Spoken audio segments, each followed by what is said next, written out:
It's news from heaven. How to tell if your struggles are spiritual or not. Hey, before I buy this struggle off of you, I gotta know, is this the natural model or is it a spiritual model? And what we're gonna come away with today here is a tool to maximize the struggles we do go through. Because we go through them. They happen way more than they have any business happening. But what can we get out of them? And if we know that they're doing something good, it absolutely changes how it feels. Because it's one thing to be walking around in the clouds of life and just have your mind serve up to you everything counterproductive. You're trying to relax and it's just like, let's pump anxiety into you. Come on, let's do it. Who are you? Where do you get off treating me like that? You're not my mind. Knowing that actually something closer to our real mind is God, is the truth. And that the truth is what, when it comes in, sets everything straight.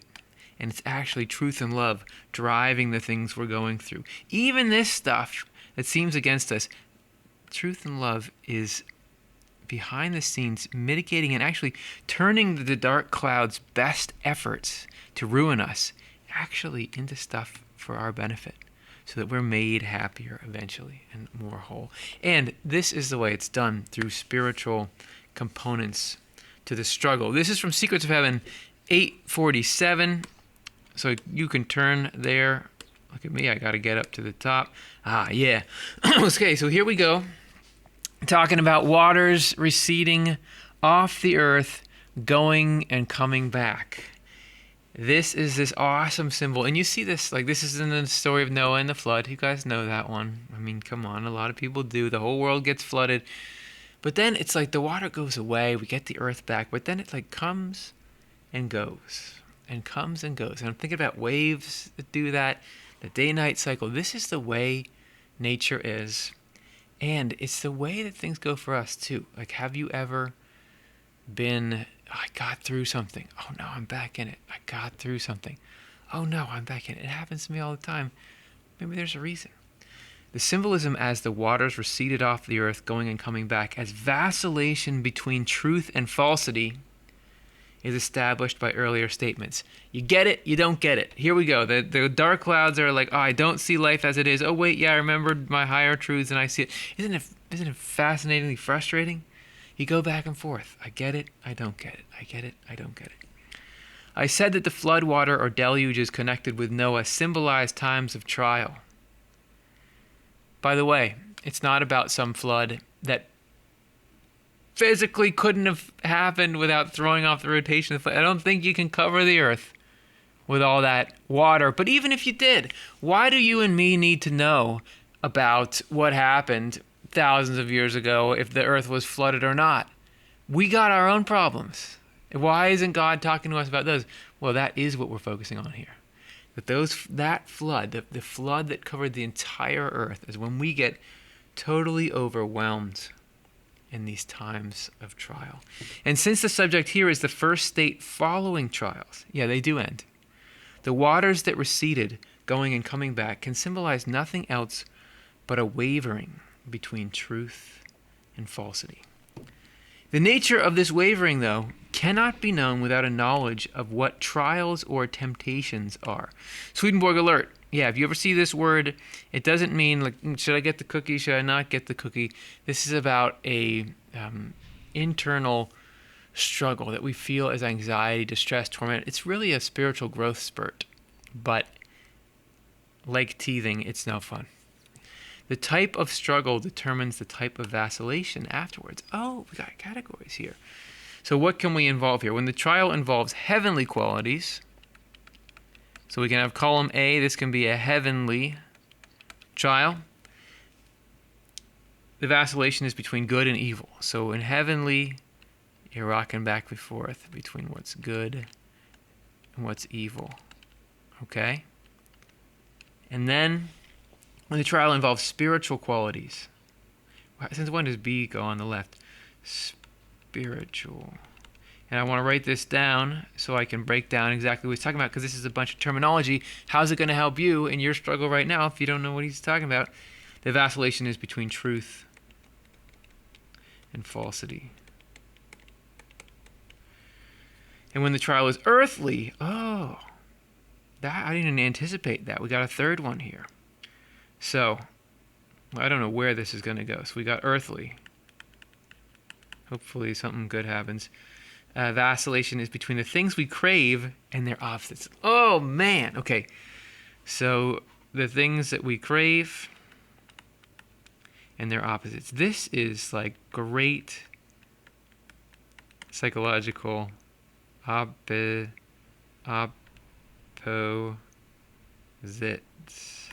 Sorry, it's hard to like be talking about this content and then try to spell something at the same time. It's something like I'm halfway through both, but I know the most embarrassing thing would be if I spell the word wrong, because that would undermine, you know what that would do if I spell the word wrong?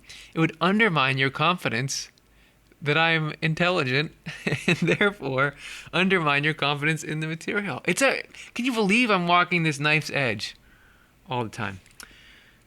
Earthly, between the opposites, what we crave and their opposites. All right, so why these two in both of us? Well, we have I left any good room here? Yeah, we just do that. So we have us. If this box is us, right? We have, let's get orange here. We have a volition and an intellect. This is our heart. This is our mind. Swedenborg says these two are very distinct, but they work together intimately. Just like your heart and lungs are very distinct, but they work together intimately. This is the core of what we are, and it aligns. It is a receptor for the two fundamental substances of reality, which are good and truth. That's what God is. That's what life is. Evil and falsity, they're just the opposite. They're just the absence or the corruption of those. They're not even actually real. They're not even really substances. They're just perversions of the forms that are meant to accept goodness and truth. So when it's a spiritual trial, that's actually having to do with your intellect. So the things you believe, those are being shaken up and torn down and rearranged, and it's painful. And it has, something, and it's not like I could pick these apart cleanly. It's not like I can look back and say, oh yeah, when I was 23, I had a doozy of a spiritual trial, then I had a heavenly. I don't know if I've had any. I don't know if I've had lots.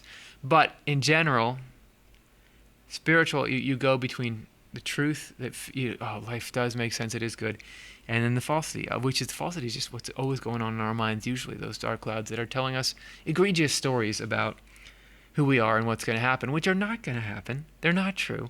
The stuff your mind is feeding you all the time is not true. Just fact check it. It's not true. They said, this terrible thing's going to happen. Oh, it didn't happen. Well, now this one is. Well, now this one is. Just like no shame for the mind chatter. Terrible. But then when the volition, these are more severe. What we really love, when we're trying to be good and altruistic, and we fluctuate between that and evil, and it causes us great distress. But the earthly level, there's a whole other level of existence, which is we're on when we don't care yet about what's true and pursuing that. And we don't care about what's good and doing that. What do we care about? We just care about what we crave, right?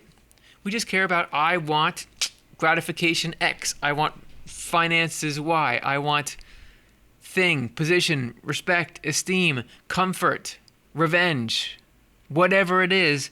We just want that. And what's tough, our struggles are, we get the thing we want, or we get the opposite of the thing I got the last word, and my enemy showed me up in front of everybody. That's an earthly trial, because this earthly mind, we're just asleep. We're not awake. We're asleep. We're totally asleep. And God can't do anything with us. So God is trying to wake us up. It's only when, the good news is, if you got a spiritual component, which we're going to be looking at here, and any of us can start to pick this up, once you're starting to worry about what's true and what's false, and once you're starting to worry about what's good and what's evil, you already moved up a level. You're already doing good. There are many kinds of struggle. The general types are heaven-oriented, spiritual, and earthly, and it's important to avoid confusing them. Only those who love the Lord are subject to heaven-oriented trials. So if you're in one, that's a good sign. Only those who love the Lord. By the way, the Lord being love for the whole human race itself, everything that is good. And when you love that, when that is what you want to follow, like, I strive to participate in everything that's good, that is the loving the Lord. That's when hell is really going to come at you, because that's the exact opposite of what evil and falsity is. Evil and falsity is this: I don't believe anyone else really exists in the same way that I do, and I'm going to do anything that pleases me, right? But this love the Lord, you get subject to these heavenly oriented trials. Spiritual trials come to those who have charity for their fellow human, right? That has to do with the spiritual level and the truth, knowing how to help others. Earthly tribulation has nothing to do with the other two kinds, and it is not really a trial or a temptation, but merely anxiety rising out of an attack on earthly kinds of love. The anxiety is stirred by misfortune, illness, or morbid constitution of the blood and bodily fluids. How are your fluids? Are they morbid today? Go to like a 18th century description of what goes on in human anatomy.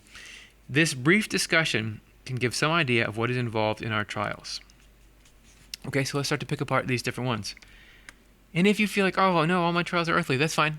It's a good place to start. And the reason why we're allowed to go through trials on the earthly level is that only in distress, if you are constantly sitting here getting what you crave all the time, you'll never wake up. You'll never break out of this box, right?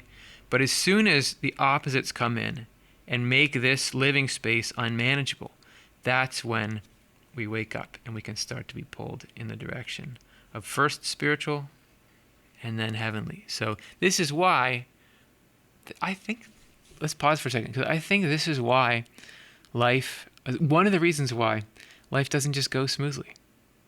Why didn't God just leave us alone and let us have exactly the life we want? It's because there's a better life out there that we would never get to, because we don't even realize that we're all saturated with this earthly stuff. All right. Right. This brief discussion can give some idea of what is involved in our trials: distress and anxiety over things that conflict with what we love. For those who love the Lord, whatever attacks love for the Lord produces deep pain. And this is trial on the heavenly plane. And I don't know exactly what that would look like, but something that when you got goodness in your heart and something is, look in yourself, like when has that happened? Something's at risk, something's in jeopardy, and you feel like, oh, my love for the Lord. You wouldn't say it like that. You just feel like, oh, this precious something is under attack. For those who love their neighbor, or in other words, those who feel charity, anything that attacks that love triggers the sting of conscience. And this is spiritual trial. And that, again, could take myriad forms, but it's something about like, oh, is this even right? It could take the form of, is this even right what I'm doing and living, or do I have to reassess or rethink things, or my constructs, or maybe even my plan for my life is being disrupted? I don't know exactly what it looks like, but here's the concept, and let it rattle around in your mind and see if you can do a sort of a to B with things that have happened for you. But earthly trials, which many people call temptations, while they refer to the pain they feel as pangs of conscience, are not temptations or tests. They're merely an anxiety sparked by an assault on what they love. So what's a good example of that? Examples are times when they worry that they will be, or feel that they have been, deprived of their positions, worldly goods, reputation, physical pleasures, bodily life, and so on. What? Wait a second. You're saying my position, all my stuff, what people think of me, what feels good, my health. What else is there? Of course that's all I care about. What else is there? That there's another life out there. What's not in here? Okay, earthly mind. What's not in here?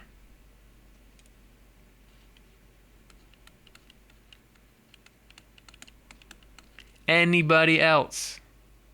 Nobody else is in there. My position, my stuff, my reputation, my pleasure, my bodily life. Nobody else is in there.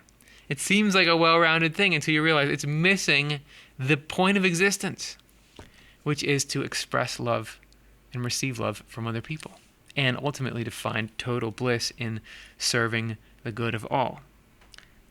That is what is wrong with being in that earthly mindset. Not only is it not care about anyone else, but unavoidably, the position we have, the worldly goods, the reputation, we get and want to get those at the expense of others. And we're not satisfied till we have that stuff. So, but it's not all wasted if we're in those sorts of trials. Still, these experiences are apt to do some good.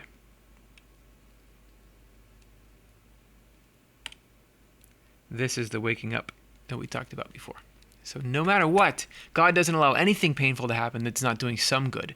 For the worst condition we can get in, the state that Swedenborg calls hell, what trials and stress and anxiety and pain are doing is keeping us from becoming worse. Swedenborg talks about evil spirits that really want to do terrible things to everyone all the time.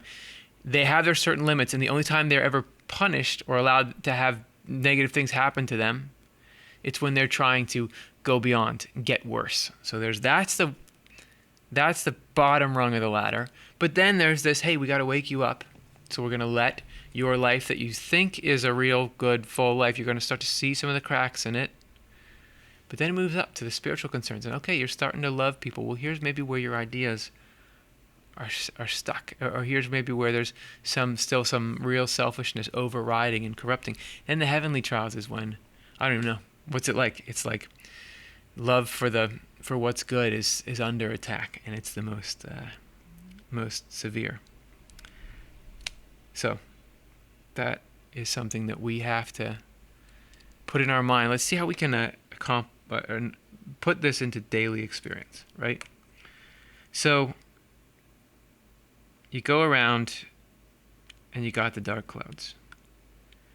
That is all of the above. Like, that's all the negative self-talk and everything, but it's also the negative towards other people. It's also the unrest and the disquiet and the cravings. So I want all those things. Honor, reputation, gain. I want those. I'm not getting those. I'm up and down. I hate this person. This person hates me. All that stuff, right? We walk around wrapped up in that stuff. And then through these struggles, we can start to have the iron grip of this stuff disrupted, right? Because when you hit struggle, you realize, like, all the foundational principles that were holding all this up, which is that, I'm self-sufficient. I don't need anyone. The highest good is myself. You start to realize, well, maybe, I can't do this. I need help. And that ultimately leads to the search for God. Or you start to, through suffering, understand what it's like to suffer. And then suddenly you're not so keen to dole it out to other people, right? All this stuff comes in whatever way through these trials. And God is trying to introduce, look, there's a whole other life here that we didn't see. And it can fill us in our entirety. So if you're going through an earthly trial, if you're going through distress over stuff that's just superficial, it's impossible not to be distressed by that stuff. It's very hard. Can we think in those moments, like, okay, how can I introduce a spiritual and a heavenly element into this?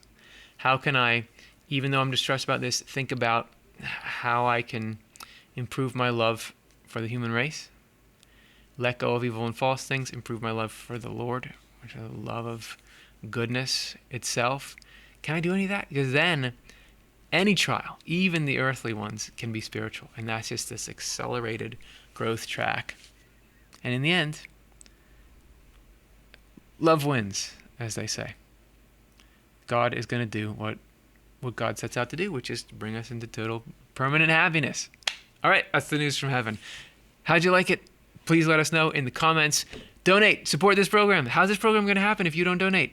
OTLE.cosvox.com. Very important to all of us that you do that. Thanks, everyone, for your support. Take this tool out into the world. Report back to us on how it affects people, and I hope that when you need it, it can be one more thing in your tool belt, another way that heaven can reach in there and say, look, it's okay. It's all right. It's good. go, here's a direction. Thanks, everyone. That was a lot of fun.